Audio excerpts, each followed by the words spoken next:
حضرت عائشہ صدیقہ رضی اللہ تعالیٰ عنہ فرماتی ہیں ایک عورت تھی اور اسے نبی پاک صلی اللہ تعالیٰ علیہ وسلم نے وہ کلمہ پڑھ کے مسلمان ہوئی، مدینہ طیبہ آ گئی تو حضور نے مسجد نبوی شریف میں اس کے لیے مکان، ایک سادہ سا کمرہ ساتھ مسجد کے بنوا دیا، وہیں رہنے لگی۔ اکثر وہ سیدہ طیبہ کے پاس آتی تو حضرت عائشہ صدیقہ رضی اللہ تعالیٰ عنہ فرماتی ہیں وہ بڑی باتیں سناتی اور آخر میں کہتی وہ ہار والا دن بھی بڑا عجیب دن تھا اور میرے رب کی قدرتوں کا دن تھا، وہ بھی بڑا عجیب دن تھا۔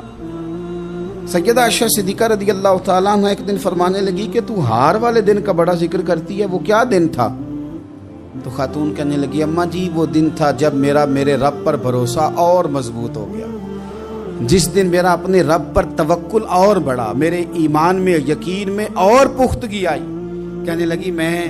ایک گھر کی کنیز تھی، نوکرانی تھی،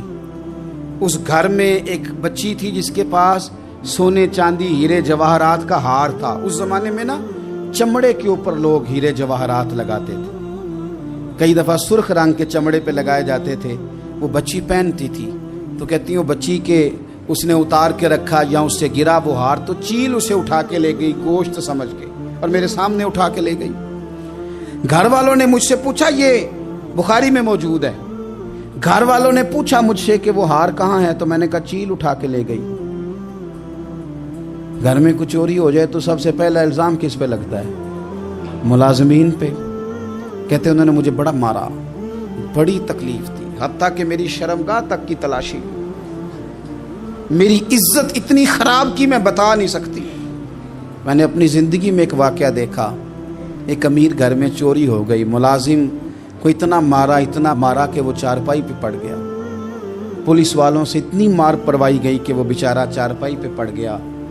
اور پھر وہ اتنا بیمار ہوا اور کچھ دنوں کے بعد پتہ چل گیا کہ چور تو اپنا بیٹا ہے ان کا، پھر اس کا انتقال ہو گیا۔ اب وہ سیٹھ صاحب اور گھر والے آ کے نا مرنے والے کے کان میں معافیاں مانگ رہے ہیں، کان میں۔ تو میں نے ان سے پھر کہا تھا کہ یہ تو اب چلا گیا ہے، تمہارا زور چلتا تھا نا تو تم نے قانون خریدا اور تم نے اسے جتنا ہو سکا تم نے اسے مار پڑوائی،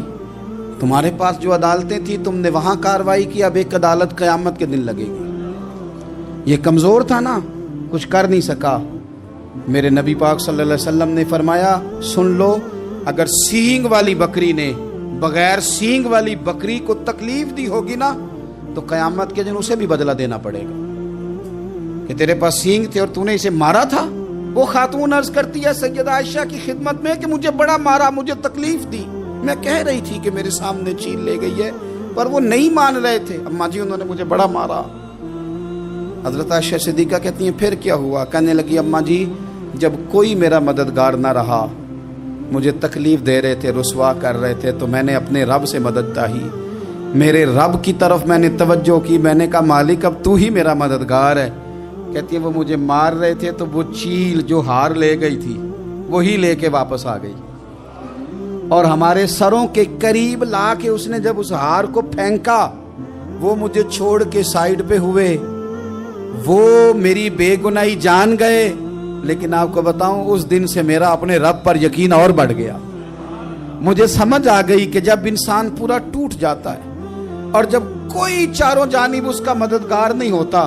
تو رب تو ہوتا ہے نا، اللہ تو اس کا مددگار ہوتا ہے نا، وہ تو پھر اپنے اس بندے کی مدد کرتا ہے نا، پھر وہ تو توانائی دیتا ہے نا، وہ تنہا نہیں چھوڑتا، وہ تو آنسوؤں والوں کے آنسوؤں پہ بڑا کرم فرماتا ہے، وہ تو قسم پرسی میں آ جاتا ہے، اس کی رحمت بڑھ کے استقبال کر لیتی ہے۔